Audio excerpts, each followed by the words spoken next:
miren aquí, señor Fernando Beluzarán, todos quieren el ego de la Casa Gris. O sea, esto es lo que hicieron. Una cuestión muy creativa, ¿no? Una casa rentada y todo, ¿no? Un escándalo. Y estaba yo viendo a algunos que decían, nos debe una explicación. Nada, ya hemos hablado bastante. José Ramón tiene 40 años, está casado, rentó una casa con su esposa, 100,000 pesos mensuales. Yo no lo haría, pero él es independiente y le rentó a un particular, y quienes hicieron el reportaje inventaron de que la casa se la habían rentado porque yo ordené dar contratos a una empresa petrolera extranjera. Imagínense, si le amplío contratos o ordeno que se le amplíe contratos a una empresa petrolera extranjera y a cambio le pido a esa empresa que le renten la casa. O sea, que el moche es que le renten la casa a José Ramón. Ni conozco la empresa, ni nada, absolutamente. Pero cuando dicen nos debe una explicación, me pongo a pensar y digo, pues es que les molesta cuando aquí digo Calderón nos debe una explicación de por qué contrató y era su brazo derecho García Luna. ¿Y por qué no ha dicho nada sobre eso? Y nos debe una explicación de por qué aceptó que el gobierno de Estados Unidos introdujera armas a México, violando nuestra soberanía. Y nos debe explicación de por qué declaró la guerra. Y nos debe muchísimas explicaciones sobre las masacres en su gobierno. Y bueno, también, ¿por qué ofreció que iba a hacer una refinería y nada más hizo la barda? Y muchas cosas, ¿no? Bueno, ¿por qué presionó al ministro Arturo Saldívar para que no involucrara en su resolución a familiares de su esposa en el caso lamentable de la pérdida de los niños, bebés de la guardería ABC de Hermosillo? O sea, ¿cuántas explicaciones? Y estos, si hasta debería yo de agradecerles,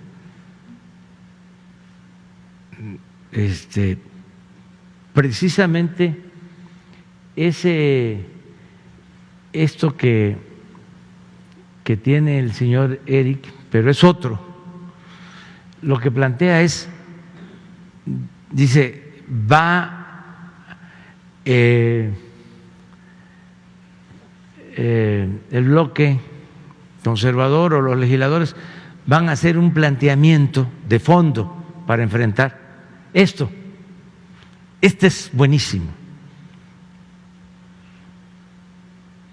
¿Cómo podemos derrotar a López?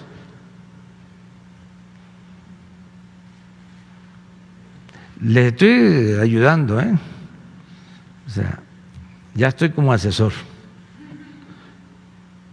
Debemos crear una plataforma para presentar un proyecto alternativo al de Morena, que no tienen, porque no tienen proyecto. Eso supuestamente opina alguien. Otro, presentemos propuestas de ley que beneficien a la población.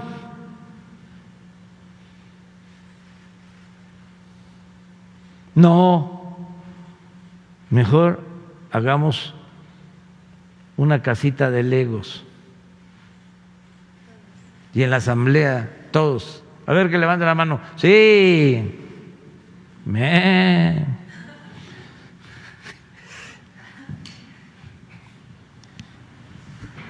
eso es lo que está pasando.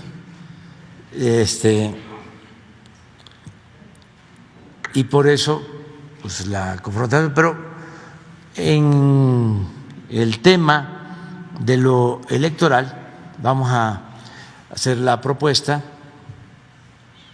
para que se lleve a cabo la reforma constitucional y se va a dar a conocer para que la gente opine y participe.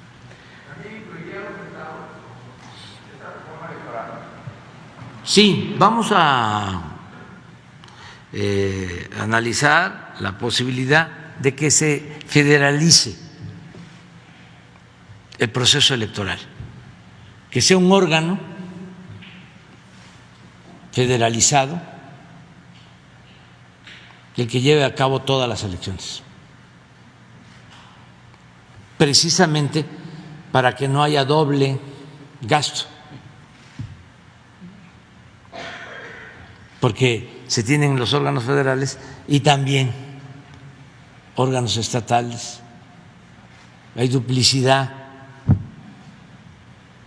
Podría tenerse, si hay una reforma constitucional, un solo órgano electoral federalizado. Imagínense cuánto tiempo, ¿sí?, con la idea de que los órganos electorales y las instituciones tenían que estar en manos de gente de élite y de título, ya sea de la academia, ¿sí?, o de la política. porque dicen que tiene que ser gente preparada. Sí, sí, porque desprecian al pueblo, porque siempre hemos hablado de que la política era asunto de los políticos, era asunto de los de arriba, el pueblo no contaba. Y era una formalidad el decir de que buscábamos la democracia, cuando la democracia es el poder del pueblo, cuando en una democracia el soberano, el que manda, es el pueblo. Bueno, hasta el origen de la palabra, demos, pueblo, kratos, poder, poder del pueblo. Pero todo esto era nada más formal. Entonces, cuando, a ver, que participemos todos, cuenta lo mismo un voto de un campesino, de un indígena, de un obrero, de un maestro, de un comerciante, que el voto de un banquero, de un potentado, de un científico, de un intelectual, que dicho sea de paso, no porque sean intelectuales, hay gente brillante, completamente reaccionaria,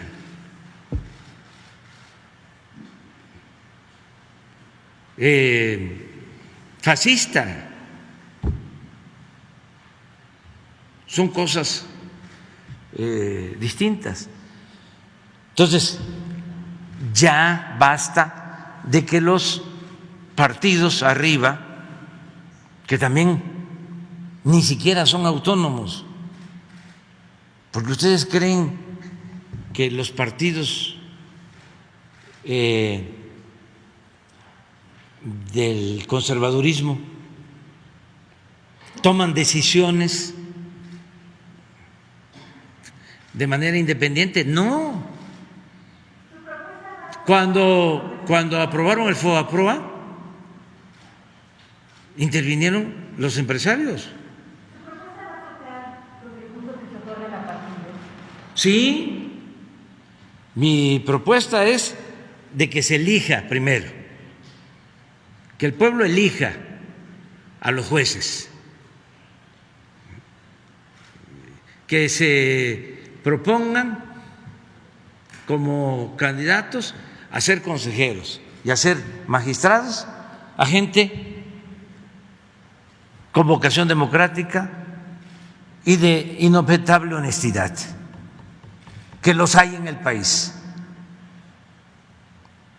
y que con los tiempos que tiene el INE, no como ahora, que ya no quiero hablar del tema,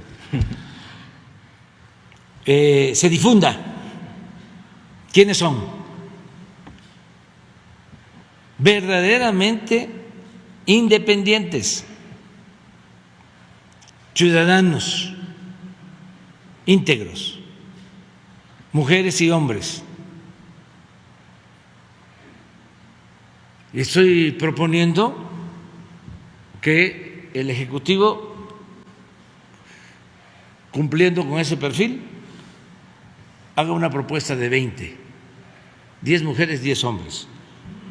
Es judicial, pero judicial, lo mismo. El legislativo, ya son 60.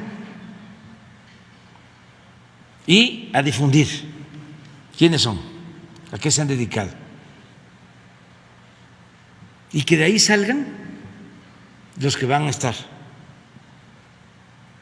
en el Consejo. El que tenga más votos de todos, presidente. Y que sea electo, que sea el pueblo, no las cuotas. Los que están ahora en el tribunal, antes de que los nombraran, yo estaba en una gira en Veracruz y hasta me adelanté a decir cómo iba a quedar la votación en la Cámara. Dije 4 para un partido, 3 para otro. No, sí, 4 se repartieron pues ahí, entre ellos. Me acuerdo que y así quedó. Pues por eso actúan de esa manera, por consigna. Eso los consejeros y lo mismo los magistrados. Entonces, la elección. Esa es una parte, esa es una. Segundo, el presupuesto. ¿Por qué va a costar tanto? ¿Podemos ahorrar la mitad? ¿Por qué 20,000 millones y por qué no 10,000?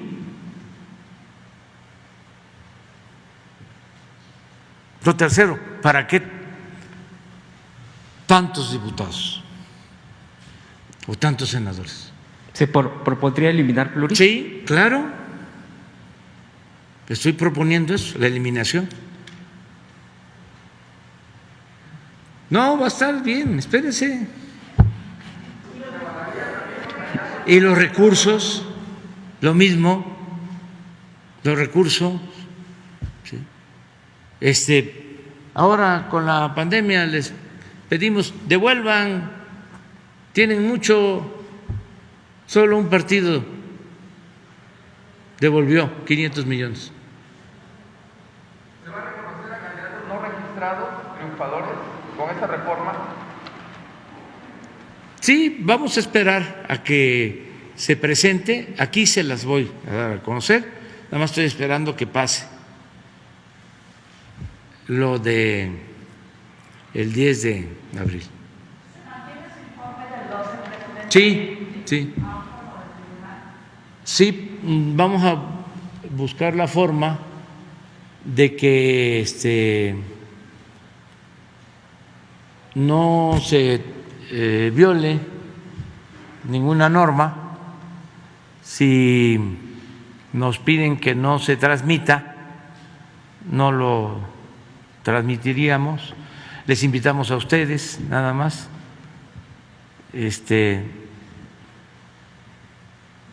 O a lo mejor tampoco, y lo hacemos cerrado, sí. Y ya después que pase, no, pues cuando pase, o a lo mejor lo hago aquí en la mañanera.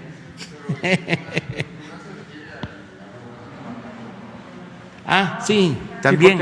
Ya para entonces, porque el informe es el 12. 2 días después del… Ya pasó. A las elecciones, pues puede ser que se bloquee En 6 estados. en esos estados. Vamos a ver, pero lo que queremos es no dar motivo para que nos acusen de violar las normas. Por cierto, cuando ayer publiqué esta resolución, me refería a Jesús, porque algunos pensaron que era Jesús mi hijo. No, Jesús Y Ramírez Cuevas y Jesse, pero sí es que se publicó la resolución en la página del gobierno, pero replicaron de que no se había publicado en mi página. Y lo que seguía era una multa, y luego de una multa un arresto de 36 horas. Y yo dije, no. Y a Jesse, entonces, pues por eso. No, y además porque no queremos tener ningún problema. Están muy sensibles, no los quiero ni testerear.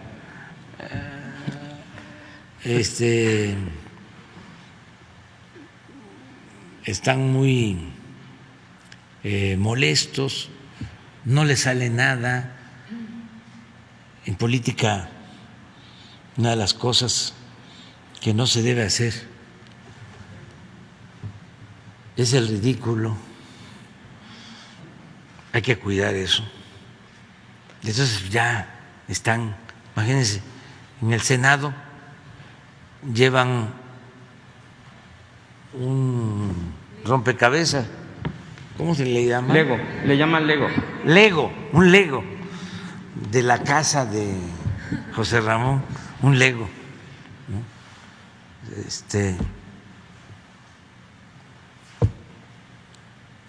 ¿Cuánta creatividad?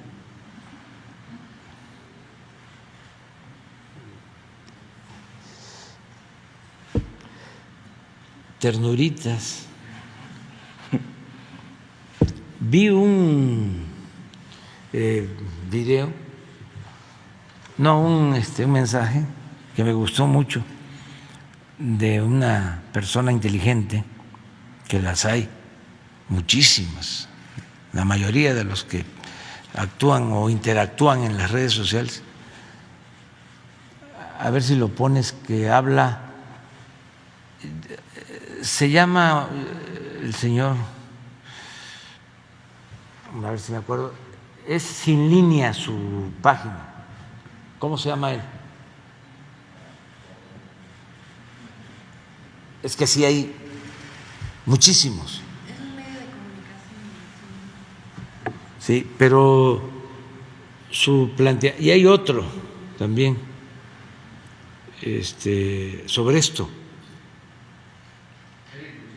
Ese, a ver, busca, porque hizo algo, Presidente, sobre este asunto. Presidente, nada más de este tema para precisar, parte de la propuesta que ya usted comentó ahorita, de incluso se tocaría el tema de eliminar los plurinominales, ¿sería totalmente eliminarlos? ¿Sería la propuesta dentro de esta iniciativa? Sí, es reducir el número. O reducir el número. Reducir. Nada más que todavía estamos en eso, en el análisis, Ok. sí quedan nada más legisladores electos. Uninominales que les llaman. Sí, Se está todavía analizando sí, ese se está punto. viendo eso. Pero de que va a haber una disminución, sin duda. Y lo mismo en el caso de el presupuesto A los partidos políticos. a los partidos y en el funcionamiento Del del órgano INE. electoral. Sí, Presidente, ¿puedo? cuesta mucho. Es el organismo electoral más caro del mundo. Y además, sin confianza. O sea, necesitamos. ¿Se estaría considerando, por ejemplo, el voto de Está los mexicanos? establecido un órgano que realmente haga valer la democracia en el país, que es fundamental. ¿Se estaría- No regresar a los tiempos del fraude electoral. Imagínense lo que le costó a México el fraude del 2006, la imposición de Felipe Calderón, para legitimarse después de que se robaron la elección, declara la guerra al narcotráfico y se desata la violencia. Todo eso se pudo haber evitado y también no se hubiese deteriorado tanto el país, no hubiesen vendido tanto, entregado bienes, recursos naturales. Entonces, el fraude hace muchísimo daño. Por eso hay que evitarlo. Presidente, y el voto de los mexicanos en el extranjero es una de las cosas que también se tendría que estar incluyendo. Es Sí. una injusticia Sí. que millones manden remesas Sí. y digan, además me niegan la parte del derecho. ¿Ahí también se está dando atención especial en esta iniciativa? Sí, lo mismo para que todos puedan ejercer su voto. Se está llevando a cabo una transformación. Estamos enfrentando a un régimen que predominó,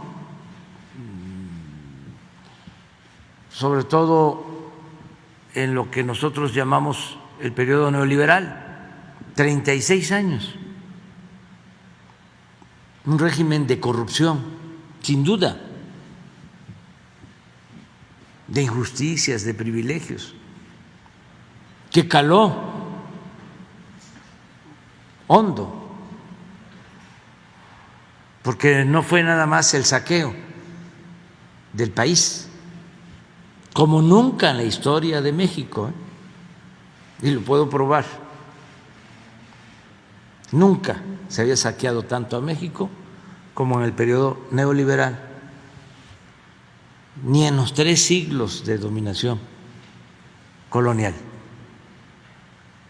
Pero no fue solo eso, sino fue una labor de manipulación, de imposición de un pensamiento individualista, materialista, contrario al interés público, a favor de la deshonestidad en todos los terrenos. Entonces llevaron al país a una decadencia, a un proceso de degradación progresivo. No solo crisis económica o, como ya dije, saqueo, sino pérdida de valores culturales, morales, espirituales. Entonces, eso no es fácil de enfrentar, no solo por los intereses económicos que sienten que han perdido privilegios o el privilegio de mandar, sino la forma de pensar que se introdujo, que se internalizó en muchos. Estás hablando de la delegación Benito Juárez, y ahí hay más conservadurismo que en las Lomas. Y eso no tiene que ver con lo económico. En las Lomas viven gentes con más dinero que los que viven en Benito Juárez, pero ideológicamente en Benito Juárez hay más pensamiento conservador. En mi libro último hablo de eso. El primer lugar en votación en la elección intermedia pasada para diputados federales lo obtuvo un candidato del bloque conservador en Benito Juárez, el primer lugar. Creo que 76% de los votos. Y para que podamos comparar, la esposa de Felipe Calderón, la señora Margarita, que fue candidata en Las Lomas,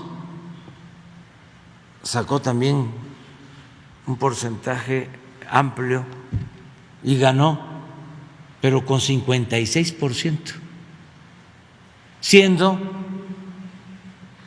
más conocida, más famosa, ¿no?, que el que ganó por el bloque conservador en Benito Juárez, que no sé quién es, o sea, no tengo el gusto de conocerlo, o al menos no recuerdo su nombre. En cambio, sí sé de la señora esposa de Calderón. Entonces, a eso me refiero cuando hablo del pensamiento conservador, que siempre ha existido y que no necesariamente está vinculado a la oligarquía. Hay sectores de clase media que defienden al régimen de corrupción y justifican todo.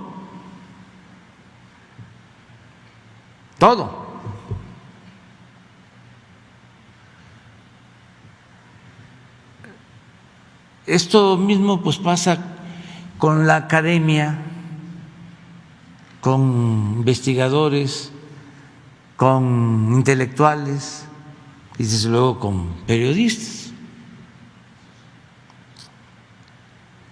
Durante mucho tiempo, estos 36 años,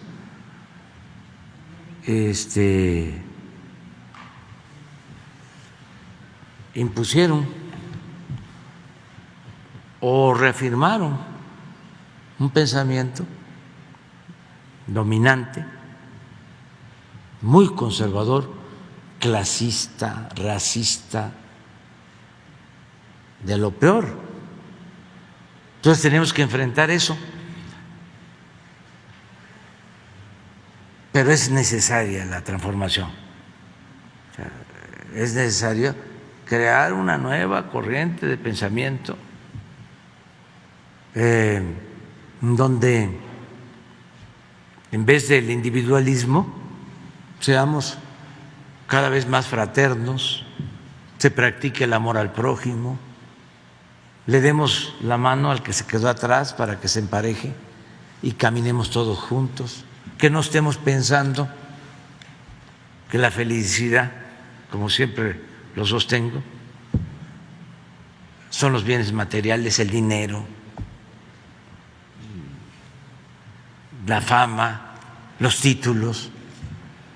La verdadera felicidad es estar bien con uno mismo, estar bien con nuestra conciencia, estar bien con el prójimo y entender que solo siendo buenos podemos ser felices.